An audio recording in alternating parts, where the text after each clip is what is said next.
어느 아버지가 열심히 일을 합니다. 왜냐하면 너무나 가난했기 때문에 그 가난을 극복하고자 열심히 일을 합니다. 밤이고 낮이고 새벽이고 열심히 일을 해서 이제 어느 정도의 재산을 모으게 되고, 그리고 집도 구매하게 되고, 그리고 생활이 조금 넉넉해지기 시작을 합니다. 근데 그 아버지에게는 아들이 하나가 있었어요.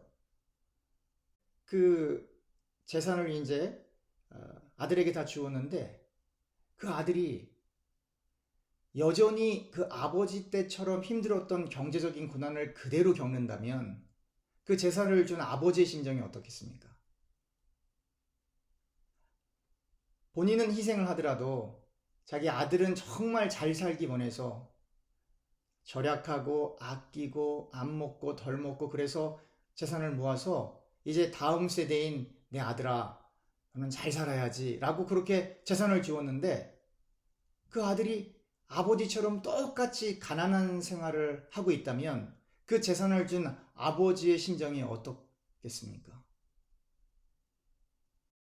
어떻게 하는 것이 그 아들이 아버지께 효도하는 겁니까? 잘 사는 겁니다. 아버지가 주신 그 재산을 받고 또 그가 성실하게 일해서 잘 사는 것이 아버지에게 효도하는 거예요. 왜 예수님이 우리를 위하여 십자가를 지셨습니까? 그냥 예수님만 믿고 천국만 가기 위해서 그렇게 하셨을까요?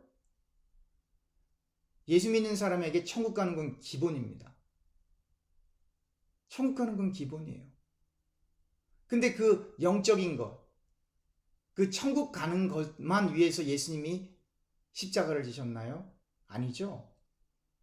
이 땅에서 사는 동안 마귀에게 고통을 받지 않고 병마를 이겨내고 경제적인 어려움도 극복해내고 자녀들을 예수 그리스도의 이름으로 잘 키우고, 우리가 사는 동안 유혹이나 어떤 잘못된 길에 빠지지 않고 좌로나 우로나 치우치지 않고 하나님의 말씀을 온전히 지키게끔 하기 위하여, 다시 말하면 죽어서 천국 가는 건 당연한 거고 확정된 거고 하나님이 구원을 시작하셨기 때문에, 그것뿐만 아니라 우리가 이 땅에 사는 동안 우리가 잘 살도록 하기 위해서 예수님이 십자가를 지신 것입니다. 그걸 어떻게 알 수가 있나요? 현 시대에 예수님의 복음을 마음껏 전할 수 없는 정치적인 그러한 시스템 속에 사는 사람들은요, 대단히 어렵습니다. 대단히 어려워요. 그러나 제한되기도 하고 또 오해가 있기도 하고 또 반대의 목소리와 비판의 목소리도 있지만, 그래도 예수님을 믿는 걸 숨길 필요가 없는 정치적 시스템에서 사는 사람들은요, 잘 삽니다. 그나마 상대적으로 부유하게 삽니다. 무엇을 이야기하는 겁니까? 우리가 예수님을 진심으로 잘 믿게 되면 우리의 영혼 가운데 하나님이 주시는 은혜와 은총도 있지만, 이 세상을 살아가는 동안에도 하나님께서 아브라함과 이삭과 야곱에게 부어주셨던 경제적인 축복도 육신적인 축복도 우리에게 임하는 거예요. 그러나 우리가 주의할 것은, 우리가 그 축복, 그 물질적이고 경제적인 축복만을 위해서 예수님을 믿는 것은 아니다라고 하는 거예요. 그러나 우리가 하나님의 나라와 그의 의를 먼저 구하면 우리에게 필요한 이 모든 것들은 하나님께서 채워주신다라고 하는 내용이 창세기부터 계시록에 일관되게 기록되어 있는 거예요. 아브라함이나 이삭은 하나님께 경제적인 번영을 달라고 기도하지 않았습니다. 단 한 번도 그러한 대목이 안 나와요. 그냥 하나님의 말씀을 따라 그냥 이끌림을 받는 거예요. 그들이 의도적으로 하나님의 말씀을 의지적으로 지켜간다라기보다도 하나님의 이끄심 속에 그냥 끌려다니는 거예요. 그런데 그러다 보니까 하나님께서 그들에게 이 땅에서도 번영하고 번성하는 축복, 아담이 타락하기 이전에 받았던 그 번영하는 축복을 아브라함과 이삭과 야곱이 받게 되는 겁니다. 구하지 않았어도. 왜냐하면 하나님의 자녀들이 이 땅에서 잘 사는 것이 하나님의 뜻이기 때문입니다. 그럼에도 불구하고 오늘 우리가 창세기 26장을 보면 이삭이 그의 아내 리브가를 자기 부인이라고 얘기를 못합니다. 왜냐하면 부인이라고 하면 부인도 뺏기고 자기가 어떤 신변에 해함을 받을까봐 자기의 목숨이 위태롭다고 생각을 하기 때문에 자기 부인을 하나님께서 주셨음에도 불구하고 리브가는 제 아내가 아니라 노예입니다 라고 그렇게 거짓말을 하게 됩니다. 사랑하는 교우님들, 우리는요 하나님이 축복을 해주셔도 우리 거를 지킬 힘이 없어요. 이삭이 비겁하죠. 그러나 목숨보다 더 중요한 건 없거든요. 이 말은 이삭 같은 상황이라면 저를 비롯한 모든 우리 교회 그리고 또 모든 남자들이 똑같이 그럴 거예요. 부인도 뺏겨가게 생긴 상황이고 본인의 목숨도 위태로운데 노이라고 얘기할 수밖에 없는 상황이에요. 이 말하면 하나님이 주신 부인도 하나님의 사람 이삭이 지켜낼 힘이 없다라고 하는 거예요. 이 말은 이삭은 죽으나 사나 하나님만을 전적으로 의존을 해야 이 땅에서도 잘 살 수 있다는 거예요. 이게 여러분들과 저의 모습이에요. 여러분들과 제가 전적으로 하나님을 의존을 해야 하는 거예요. 이삭처럼 하나님, 나는 제 아내도 지킬 힘이 없습니다. 이 본문을 읽으면서 하나님, 저는 제가 하나님께서 주신 소중한 사람, 소중한 것을 지킬 힘이 제게는 없습니다 라고 하는 절대적인 겸손의 자리로 떨어져야 이삭을 구원해 주신 그 하나님을 여러분들과 제가 만나게 되는 거예요. 그러면 이삭이 자기 부인 리브가를 누이라고 했는데 어떻게 하나님이 그 이삭을 구원해 주냐면 아비멜렉이 창 바깥으로 이렇게 보니까 이삭이 그의 아내 리브가를 이렇게 껴안고 있는 대목이 나오죠. 8절입니다. 창세기 26장 8절입니다. 이삭이 거기 오래 거주하였더니 이삭이 그 아내 리브가를 껴안는 것을 블레셋 왕 아비멜렉이 창으로 내다본지라. 그걸 목격을 하게 된 거예요. 그리고 빨리 불렀어요. 리브가가 당신 부인이 아닙니까? 왜 누이라고 했습니까? 이삭이 변명을 하는 거죠. 제가 리브가를 제 아내라 그러면 제 신변에 위험이 생길까봐 어쩔 수가 없었습니다. 그때 아비멜렉이 이렇게 얘기를 하는 거죠. 10절입니다. 아비멜렉이 이르되 내가 어찌 우리에게 이렇게 행하였느냐? 백성 중 하나가 내 아내와 동침할 뻔하였도다. 내가 죄를 우리에게 입혔느니라. 아비멜렉이 이에 모든 백성에게 명하여 이르되 이 사람이나 그의 아내를 범하는 자는 죽이리라 하였더라. 아비멜렉은 왕이었죠. 모든 힘을 갖고 있었던 사람이었죠. 그런데 그가 갖고 있던 모든 그 힘, 물질을 기반으로 한 군사적 힘을 기반으로 한 그 힘으로 그 아비멜렉이 누구를 보호해 주는 거예요? 이삭과 이삭의 가정을 보호해 주는 겁니다. 그런데요, 저는 이 표현을 보면서 이 땅에서 인간이 누릴 수 있는 모든 쾌락과 인간이 이 땅에서 누릴 수 있는 모든 권세와 권력, 그리고 이 땅에서 그 누구보다도 부유하게 살았던 솔로몬의 고백을 보게 됩니다. 우리 전도서로 한번 가겠습니다. 전도서 2장 24절, 25절, 26절입니다. 사람이 먹고 마시고 수고하는 것보다 그의 마음을 더 기쁘게 하는 것은 없나니. 다시 읽겠습니다. 사람이 먹고 마시며 수고하는 것보다 그의 마음을 더 기쁘게 하는 것은 없나니 내가 이것도 본즉 하나님의 손에서 나오는 것이로다. 먹고 마시는 게 인간이 마음대로 하는 것 같지만 그것 또한 하나님이 축복을 해주셔야 된다라고 하는 거예요. 25절입니다. 아, 먹고 즐기는 일을 누가 나보다 더해 보았으랴. 26절입니다. 하나님은 그가 기뻐하는 자에게는 지혜와 지식과 희락을 주시나 죄인에게는 노고를 주시고 그가 모아 쌓게 하사 하나님을 기뻐하는 자에게 그가 주게 하시지만 이것도 헛되어 바람을 잡는 것이로다. 무슨 얘기죠?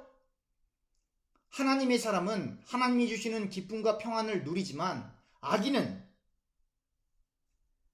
그에게 주어지는 노고를 통해 열심히 그가 물질을 모으지만, 권력을 모으지만, 그러나 그것을 누구에게 준다고요? 결국은요, 하나님의 사람에게 주는 거죠. 악인이든 선인이든 그가 모은 물질과 어떠한 힘을 결국은 그가 원하던 원치 않던 하나님의 영광을 위해 사용되게 되는데, 그 구체적인 표현이 악인이 모은 그 재물도 결국은, 악인이 쌓은 그 힘도 결국은 하나님의 사람에게 간다라는 뜻이에요. 그럼 이것을 어떻게 바라봐야 할까요? 오늘 보았던 창세기에 하나님을 섬기지 않았던 아비멜렉이 그가 가지고 있는 권력을 가지고 이삭을 보호해 주는 거예요.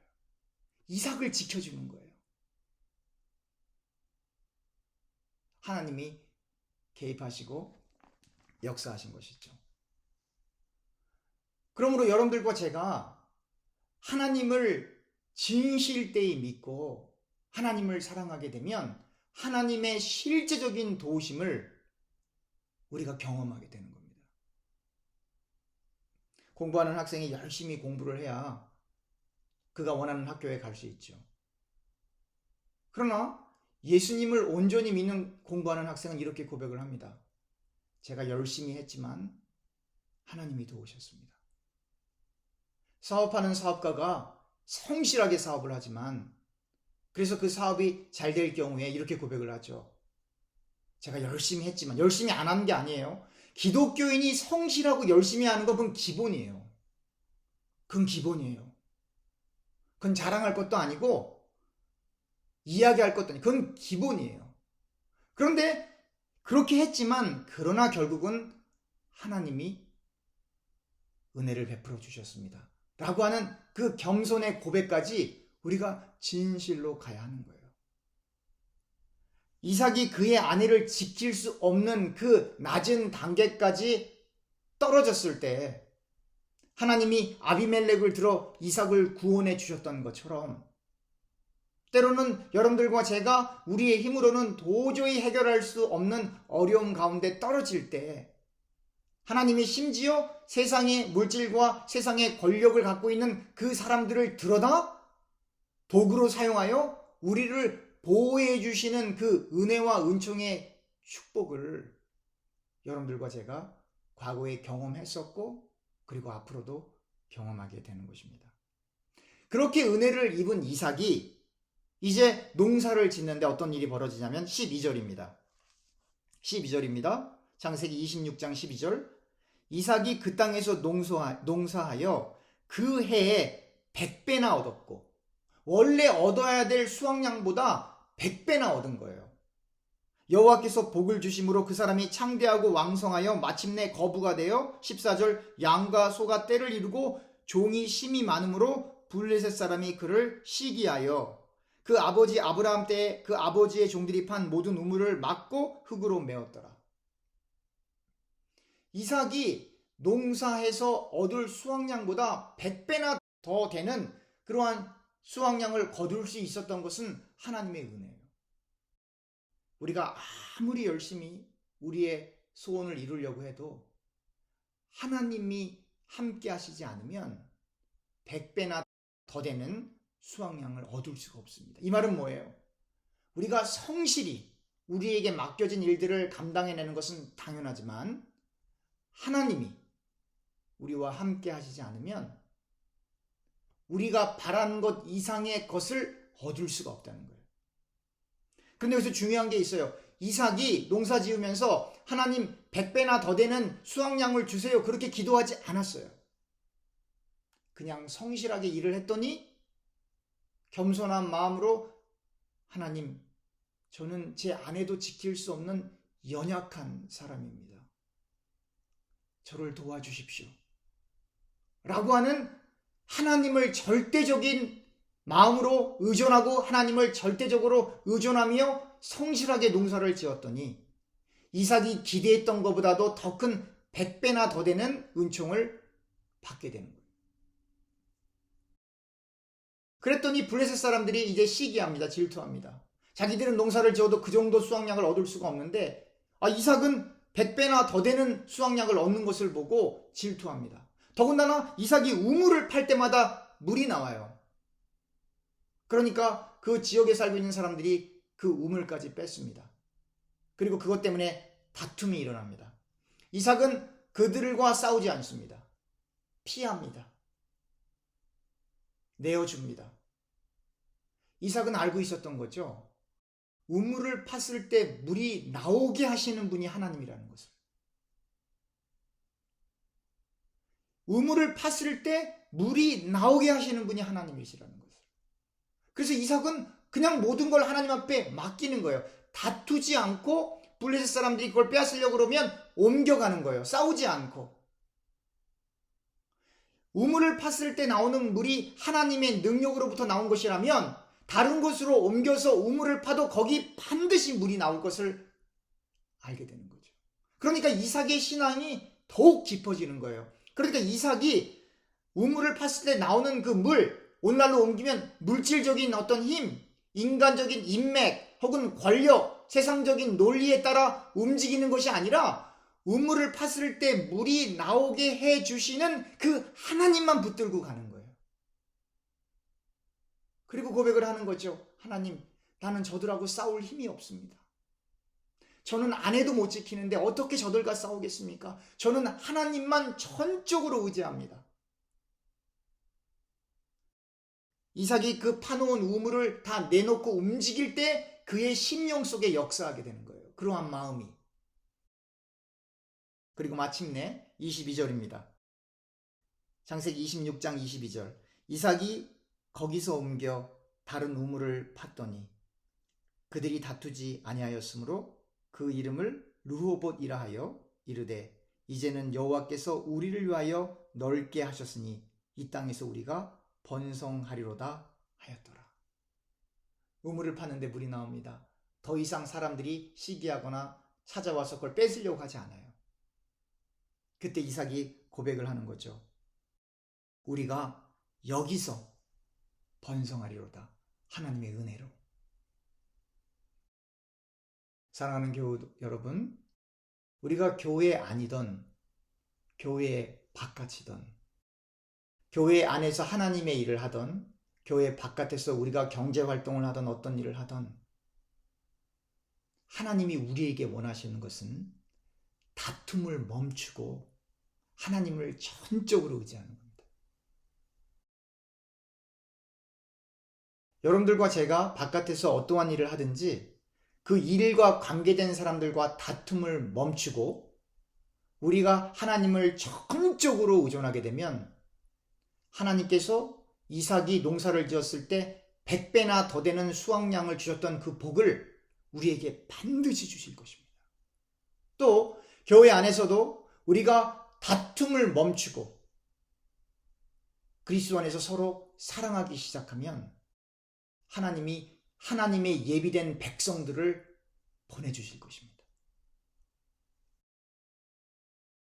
23절입니다. 이삭이 거기서부터 브엘세바로 올라갔더니 24절입니다. 그 밤에 여호와께서 그에게 나타나 이르시되 나는 내 아버지 아브라함의 하나님이니 두려워하지 말라. 내 종 아브라함을 위하여 내가 너와 함께 있어 내게 복을 주어 내 자손이 번성하게 하리라 하신지라. 25절입니다. 이삭이 그곳에 제단을 쌓고 여호와의 이름을 부르며 거기 장막을 쳤더니 이삭의 종들이 거기서도 우물을 팠더라. 하나님의 약속의 언약을 다시 확인받고 그리고 이삭이 한 일은 그곳에 예배를 드렸던 거예요. 그리고 여호와의 이름을 불렀습니다. 그리고 거기에 장막을 쳤고 이삭의 종들이 거기서도 우물을 팠더니 또 물이 나오는 거예요. 우물을 팠더니 물이 나왔다라고 하는 건 이삭에게 필요한 모든 것들이 채워지고 있음을 보여주고 있는 겁니다. 여러분들과 저가 이삭이 그 어려운 가운데 자기 아내를 누이라고 했어야 했을 만큼 그 어려운 가운데 본인이 팠던 우물들을 다 뺏기는 거죠. 사실은 다 뺏기는 상황들 가운데에서도 다투지 않고 자기의 어떤 감정적인 분노를 잘 다스리고, 방법이 없으니까 화는 나겠지만 표출하면 싸워야 되니까 그걸 다 다스리고 오직 하나님만 의존하여 또다시 우물을 팠을 때 그 우물에서 물이 나오고, 그리고 하나님의 언약을 확인받고 거기에 제단을 쌓았을 때, 거기서 예배를 드림으로 하나님과 소통하기 시작했을 때 또다시 우물을 파서 우물에 물이 나오는 거예요.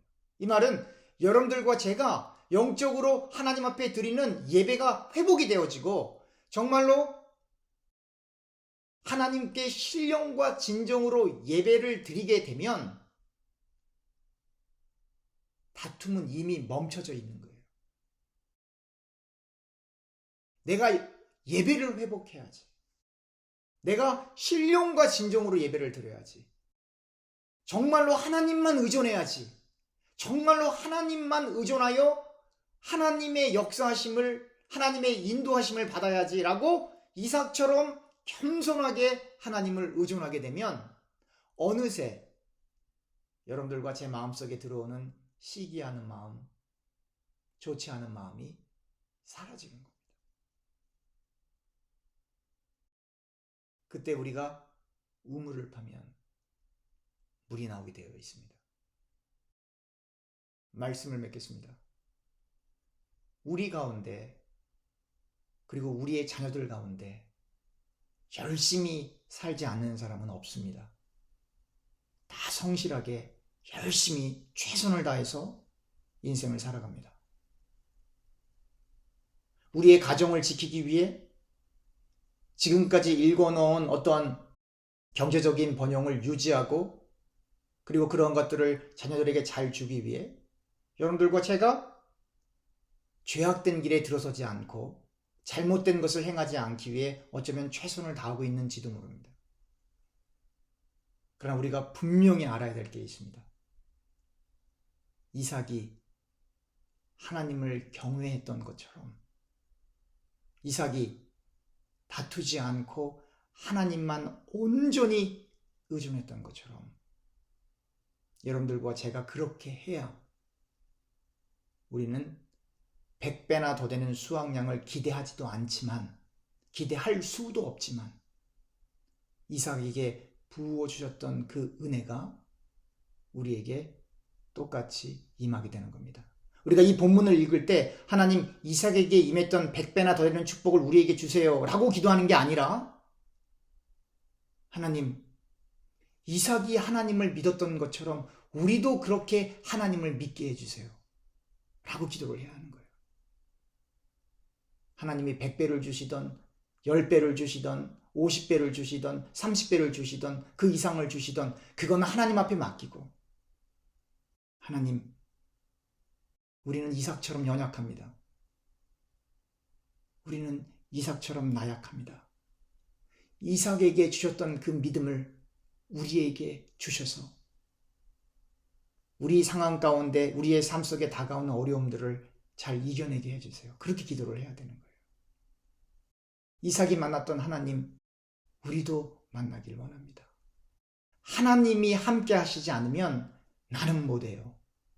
하나님이 함께 해주시지 않으면 나는 못해요. 하나님 도와주시고 나와 함께 해주세요 라고 그렇게 고백할 수 있는 저와 교우님들 되길 간절히 축원합니다. 기도하겠습니다.